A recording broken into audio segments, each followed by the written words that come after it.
আমাকে ভেঙে দেওয়ার জন্য দারুণ পথ বেছে নিয়েছিলেন ডাক্তার ম্যাডাম। কিছুটা সফলও হয়েছেন বলা যায়। ফারিস হেসে ফেলে। ফারিসকে ভেঙে দেওয়া সত্যি কি খুব সোজা? কালকের দিনটা তার বিষাক্ত ছিল, কিন্তু আজকের সকালটা তা নয়। ফারিস কিছুক্ষণ চুপ থেকে নিজেকে বোঝে।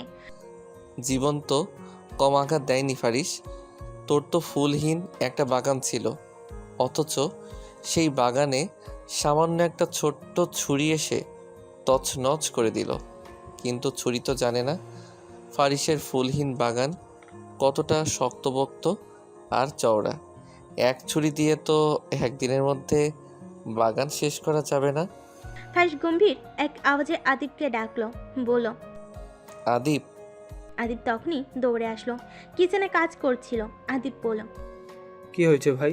ফারিস তাকালো আদিবের দিকে, স্বাভাবিক কণ্ঠে বলল। গাড়ি বের করো, খুলনার ফ্যাক্টরিতে যাব। আদিব বেশ বিস্মিত হয়, বলে। আজই যাবেন ভাই? ফারিস বিছানা ছেড়ে নামতে নামতে বলে। হুম। নিজের চেম্বারে চুপচাপ বসে আছে আজিতা। মনমরা লাগছে নিজেকে। তখনই ঝড়ের বেগে তার চেম্বারে ঢুকলো আশরাফ, মুনমুন, মৃদুল, রনি আর চাঁদনি। মৃদুল তো চেঁচিয়ে বলল। ওরে দোস্ত, বিয়া খামো। ওর কথা শুনে হেসে ফেলল সবাই। আশরাফ মৃদুলের মাথায় চাটি মেরে বলল। আরে হাদা, তুই বিয়ে করবি? বিয়া তো খামু আমরা। মৃদুল দাঁত কেলিয়ে বলে। এই একই হইল, ওই একই হইল, তবু চাইয়া বেশি খামো আমি। ইয়া ইয়া মুরগির রোস্ট। মৃদুলের কথাই আবার হাসলো সবাই। শুধু হাসলো না আজিতা, কারণ সে তো মগ্ন অন্য কোথাও। বেশ নিরাশ ভঙ্গিতে তাকিয়ে আছে সবাই আজিতার দিকে। আজিতার সেদিকে হুঁশ নেই। সে নিজের মতো করে চুপচাপ গালে হাত দিয়ে বসে। মৃদুল এতক্ষণ মুরগির রোস্ট নিয়ে এত কিছু বলল, তা তো তার ভ্রুক্ষেপ নেই, যেন শুনতে পায়নি। হঠাৎই মুনমুন বলল। আদু, আজিতা জবাব দিল না। আজিতার কাণ্ডে একে অপরের দিকে চাওচাই করলো সবাই। আশিফ সবাইকে চুপ হতে বলে এগিয়ে গেল আজিতার কাছে। সামনে গিয়ে মুখোমুখি দাঁড়ালো। তাও আজিতার কোনো হেলদোল দেখা গেল না। বেশ চিন্তিত হলো সবাই। আশিফ আলতো করে আজিতার কাঁধে হাত রাখলো, নিচু স্বরেই ডাকলো। আদু। আজিতা ভূত দেখার মতো চমকে উঠলো। এবার কোনো রকমে বলল। জি। পর মুহূর্তেই চোখের সামনে তার বন্ধু মহলের সবাইকে দেখে হতভম্ব স্বরে বলল। তোরা এখানে কখন এলি? বিষম খেলো সবাই। তারা সেই কখন এখানে এসেছে হইচই করছে, অথচ আজিতা তাদের দেখতেই পায়নি। সবাই বেশ বিস্মিত। বিকেলের ফুরফুরে আলোতে শীতল বাতাসময় পরিবেশ। হসপিটাল থেকে খানিক দূরে অবস্থানরত এক নদীর পাড়। তার সামনে এক বেঞ্চিতে বসে আছে আজিতা, আর তাকে ঘিরে দাঁড়িয়ে আছে আশরাফ, মুনমুন, মৃদুল, রনি আর চাঁদনি। মূলত 2 ঘন্টার একটা ছুটি নিয়ে তারা এখানে এসেছে। প্রকৃতির মিষ্টি বাতাস তাদের ছুঁইল হঠাৎ। আশরাফই শুরু করলো আগে। শান্ত স্বরে জিজ্ঞেস করলো। কি হয়েছে তোর? আজিতার ছলছল দৃষ্টিভঙ্গি, বুকে তীব্র ব্যথা, তবু প্রশ্ন এড়াতে পড়ল। কি হবে? আমাদের থেকে কিছু লুকাচ্ছিস তুই? চিন্তিত স্বর মৃদুলের। আজিতা আশেপাশে চায়, বিস্মিত কণ্ঠে বলে। না, কি লুকাবো? সন্ধিয়ান দৃষ্টিতে সবাই তাকিয়ে রইল আজিতার দিকে। আজিতা শুকনো হাসলো, বলল। কিছু হয়নি রে, আসলে কাল রাতে ঠিকমতো ঘুম হয় নাই, তাই আর কি। নিজেকে মরা মরা লাগছে, প্রচুর ঘুমও পাচ্ছে। কথাটা বলে হাই তুলো আজিতা। শুরুতে কেউ বিশ্বাস করতে চাইল না আজিতার কথা, কিন্তু আজিতার চোখ বোধহয় সত্যি বলছে। সে ক্লান্ত, তার চোখখানি লাল। নীরবে দীর্ঘশ্বাস ছাড়ল সবাই। মৃদুল পরিবেশ ঠিক করতে বলল। তাহলে কিছু খাওয়া যাক। ঝালমুড়ি ফুচকা খাবি তোরা? সবাই চেঁচিয়ে উঠল, যার মানে তারা খাবে। মেয়ে 3 জন ফুচকা আর ছেলে 3 জন ঝালমুড়ি খাবে বলে ঠিক করলো। আশরাফ ওরা গেল আনতে। এরপর খেতে খেতে মৃদুলের বিয়ের কথাবার্তা চলবে। ঘুম পেয়েছে বলেই তো আর আজিতাকে ঘুমোতে দেওয়া যাবে না এখন। খুলনার ফ্যাক্টরিতে পা রেখেছে ফারিস। আজ অনেকদিন পরে পা রেখেছে এখানে। বেলা তখন 3টে ছাড়িয়ে। ফারিসকে দেখেই সেখানকার ম্যানেজার মঈনুদ্দিন দৌড়ে আসলেন। কাপা কাপা স্বরে আওড়ালেন। কেমন আছেন স্যার? ফারিস সামনে হাঁটলো, তার পিছনে আদিব আর তাদের সঙ্গে মঈনুদ্দিন। ফারিস গম্ভীর স্বরে উত্তর দিল। ভালো। কাজ কেমন চলছে?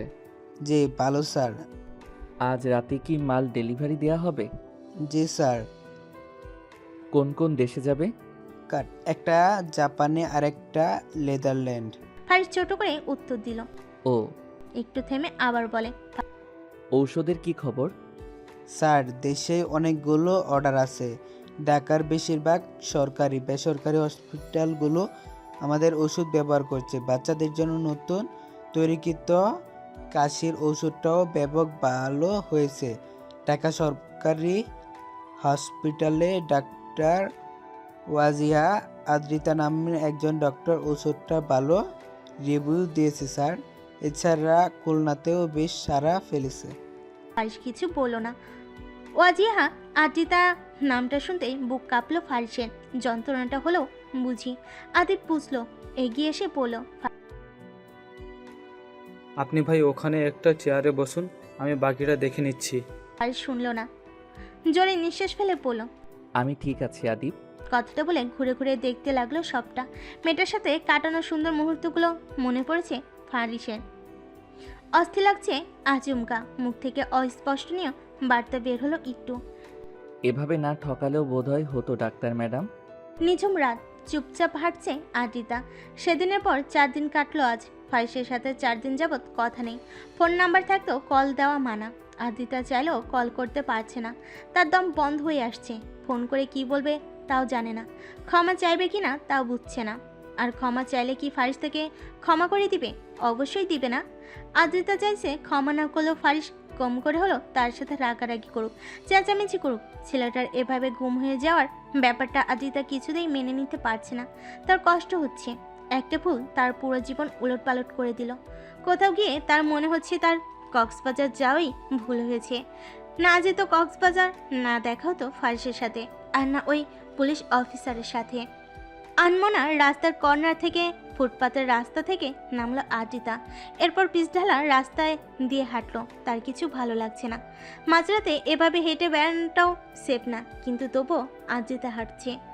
রজনীর রাতে আলোকিত ল্যাম্পপোস্টের নিচে বিষণ্ণ মন নিয়ে হাঁটছে আদ্রিতা। হঠাৎই উল্টো পথ দিয়ে একটা গাড়ি ছুটে আসলো আদ্রিতার দিকে। বিমুখ চেয়ে গাড়িটা সরাসরি আদ্রিতার মুখোমুখি এসে থামলো। গাড়ির লাইটের আলোতে চোখ ধাঁধিয়ে উঠল তার। খানিকটা ঘাবড়ানো আর ভয়ত মুখ নিয়ে সে চেয়ে রইল গাড়িটির দিকে। চুপ হয়ে গেল গাড়িটির স্থির দৃষ্টিতে বসে মানুষটাকে দেখে। ফারিস বসে তার গাড়িতে ব্রেক ফেল করেছিল, ভাগ্যিস এখানে এসে থেমেছে। সে বুঝতেই পারেনি এই মুহূর্তে রাস্তার দিকে তার মুখোমুখি আদ্রিতা দাঁড়িয়ে থাকবে। ফারিসের স্থির দৃষ্টি। ফারিস তার পকেট থেকে ফোন বের করলো, আদিবকে বলল, আমার গাড়ি ব্রেক ফেল করেছিল আদিব, নতুন গাড়ি পাঠাও, আমি হসপিটাল রোডে আছি। ফোন কাটলো ফারিস। সে গাড়ি থেকে বের হলো। আদ্রিতা তখনও তার দিকে তাকিয়ে। ফারিস পুরো গাড়িটা চেক করে বুঝলো সে আসার সময় ভুল করে নষ্ট গাড়ি নিয়ে এসেছে। এই গাড়ির ব্রেক ফেল আরও আগেই হয়েছিল। ফারিস দীর্ঘ নিঃশ্বাস ফেল। ইদানিং কি তার ভুলের পাল্লা ভারী হচ্ছে নাকি? ফারিস একটু একটু করে এগিয়ে আসলো আদ্রিতার দিকে। আদ্রিতার বুক ধড়ফড় করছে। ফারিস বলল, আমি খুব দুঃখিত হঠাৎ এমন সামনে চলে আসায়। আসলে আমার গাড়ি ব্রেক ফেল করেছিল। কথাটা বলে ফারিস সরে আসলো। আদ্রিতার গলা বুঝি আটকে গেছে, মুখ দিয়ে কথাই বের হতে চাইল না। সে কি করবে বুঝতে পারছে না। বাড়ি চলে যাবে নাকি দাঁড়িয়ে থাকবে? দাঁড়িয়ে কেন থাকবে? ফারিসের আচরণটাও ঠিক লাগলো না। মনে হলো তাকে চেনেই না।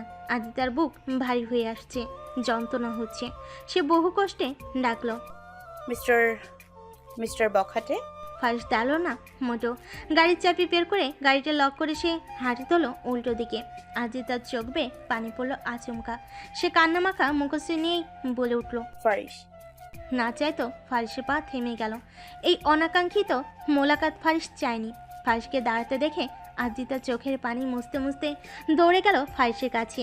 দাঁড়ালো মুখোমুখি, বলল, আমার আপনার সাথে কিছু কথা আছে ফারিস। ফারিসের স্বাভাবিক মুখভঙ্গি, শান্ত গলা, আমার মনে হয় না আপনার আমার সাথে কোনো কথা থাকতে পারে।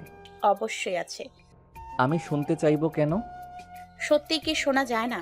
আদ্রিতার বিষণ্ণ মুখ, মলিন কণ্ঠস্বর। ফারিস চাইল একবার আদ্রিতার মুখশ্রীর দিকে। এতক্ষণ তাকায়নি, কিন্তু এবার না তাকিয়ে পারলই না। ফারিস ঝুঁকে গেল আদ্রিতার দিকে। নিঃশ্বাস ছাড়লো হঠাৎ। সেই নিঃশ্বাস গিয়ে লাগলো আদ্রিতার মুখ পানে। সে চোখ বন্ধ করে আবার খুলল, তবুও নড়ল না, স্থির দাঁড়িয়ে। ফারিস শীতল স্বরে আওড়ায়, যারা মন ভাঙে, দুঃখ দেয়, হৃদয়ে জ্বালাপোড়া ঘটায়, তাদের কথা শোনা কি আদৌ শোভা পায় ডাক্তার ম্যাডাম? আদিতা থমকে যায়, মাথা নুইয়ে ফেলে তৎক্ষণাৎ। এ কথার ফিটে কি উত্তর দেওয়া যায় সে ভাবে, কিন্তু ব্যর্থ হয়। উত্তর নেই এই কথার। ফারিস মলিন হাসে, করুণ দেখায় সেই হাসি। ফারিস নীরব স্বরে আবার শুধায়, তোমায় ভালোবেসেছিলাম বলেই দুঃখ দিতে পারলে, নয়তো এই আমিকে দুঃখ দেওয়ার সাহস এই ধরনের কারণেই। নিষ্কালো কালো অন্ধকারে ঘেরা চারপাশ, শাসা করে ঢেউয়ের শব্দ শোনা যাচ্ছে ব্রিজের নিচ বেয়ে। তুমুল বাতাসার শীতের আভাস বইছে দারুণ। জানুয়ারি মাসের 4 তারিখ পেরিয়ে 5 তারিখে বহু আগে ছুঁয়ে ফেলেছে সময়। আজিতা আর ফারিসটাই দাঁড়িয়ে রাস্তার কর্নারে, কারোর মুখেই কোনো কথা নেই। ফারিসের প্রতিটা কথার দাজ এতটাই ধারালো যে আজিতা চেয়েও আর কিছু বলতে পারছে না। ফারিসের কথার পিঠে কথা বলার মতো কোনো শব্দ খুঁজে পাচ্ছে না যেন। আর যেন কথাটাই তুমি সম্বোধনটা। আজিতার বুকে চিনচিনে ব্যথা হচ্ছে। ফারিস দীর্ঘশ্বাস ফেল, কপাল কুঁচকে বলল, রাত কিন্তু অনেক হয়েছে, দাঁড়িয়ে না থেকে বাড়ি যান। আজিতা ছলছল দৃষ্টি নিয়ে তাকালো ফারিসের দিকে, নরম গলায় প্রশ্ন করলো, আমার কথা কি একটুও শোনা যায় না ফারিস? তড়িৎ উত্তর এলো ফারিসের, আগে হলে যেত, এখন যায় না। মানুষ মাত্রই তো ভুল করে। আপনি তো ভুল নয়। জানি অন্যায় করেছি। জানিনি যখন তখন বলছেন কেন? আমি একটু সময় নিয়ে কিছু কথা বলতে চাই। মিনতি স্বরে শুধায় আজিতা। ফারিস শোনে না, গম্ভীর এক আওয়াজে বলে, আমার মনে হয় না আমাদের আর কোনো বলার মতো কথা থাকতে পারে। আমার তো কিছু বলার আছে। কিন্তু আমার কিছু শোনার নেই। এত ঘৃণা? মলিন হাসে ফারিস, বলে, ফারিস মানুষটাই ঘৃণার। না। হেসে ফেলে ফারিস। এবারের হাসিটায় খানিকটা শব্দ হয় বটে। ফারিস বলে, ফারিসকে ঠকানো যায়, তার সাথে মিথ্যে অভিনয় করা যায়, কিন্তু ভালোবাসা যায় না। আজিতা আবার চুপ হয়ে গেল। ফারিস চায় তার পানে, মৃদু স্বরে আওড়ায়, আপনার কি মনে আছে ডাক্তার ম্যাডাম, আপনাকে একদিন হসপিটালে বসে আমি একটা প্রশ্ন করেছিলাম? চকিতে চাইল আজিতা, চাইল ফারিসের চোখের দিকে। কি নিদারুণ বিষণ্ণ মাখা সেই চোখ জোড়া। আজিতা প্রশ্ন করে, কোন কথা? ফারিস সময় নেয় না, শান্ত স্বরে বলে, আপনাকে জিজ্ঞেস করেছিলাম আমাকে কি ভালোবাসা যায় ডাক্তার ম্যাডাম? থমথমে মুখটা তড়িৎ কেঁপে উঠল আজিতার। বিস্মিত নজরে চোখের পলক ফেল বার কয়েক। হাত কচলালো মুহূর্তেই। ফারিস দেখলো, বলল, সেদিন আপনার উত্তর কি ছিল তা কি আপনার মনে পড়ে? আজিতা মাথা নুয়ে ফেলে আবার, যার অর্থ তার মনে আছে। ফারিস বলে ওঠে তৎক্ষণাৎ, আপনি উত্তরে বলেছিলেন পৃথিবীর সব মানুষকেই ভালোবাসা যায়, শুধু সেই মানুষটাকেই ভালোবাসার মর্মতা বুঝতে হয়। এখন প্রশ্ন হলো, আমি কি মর্মতা বুঝিনি? আজিতা কিছু বলে না। ফারিস চুপ থাকে না, আবার বলে, আজ আপনি সত্যি সত্যি প্রমাণ করে দিলেন ফারিসকে ভালোবাসা যায় না। ফারিসরা কারো ভালোবাসা পাওয়ার যোগ্যই নয় বোধহয়। করুণ শোনালো ফারিসের শেষ কণ্ঠস্বর। তার কথা বোধহয় আবার আটকে আসছে। আজিতা এবার মুখ খুলে লজ্জিত স্বরে বলে, আপনি ভালোবাসা পাওয়ার যোগ্য ফারিস। ফারিস নিজেকে সামলে বলে, তাহলে কি করে ঠকালেন বলুন তো? আমায় কি একবার পুরো কথা শেষ হওয়ার আগেই ফারিস হাত দেখিয়ে থামিয়ে দেয় তাকে, বলে, ক্ষমা শব্দটা ব্যবহার করবেন না, ওটা শুনতে ইচ্ছে করছে না। আপনি বাড়ি যান। আজিতা গেল না। আদিপের গাড়ি আসলো তখন। ফারিস তাদের গাড়িটা দেখতে পেয়ে ছুটে গেল সেদিকে।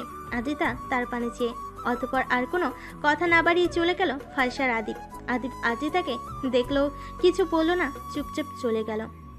আজিতা বিস্মিত মন ভাঙা নিয়ে দাঁড়িয়ে, চোখ বেয়ে 2 ফোঁটা পানি গড়িয়ে পড়ল নিচে। আজ মৃদুলের বিয়ে। তুমুল হইচই আর গান বাজনা হচ্ছে বাড়ির ভিতর। বড় বড় বাস ভাড়া করা হয়েছে বর যাত্রীদের যাওয়ার জন্য।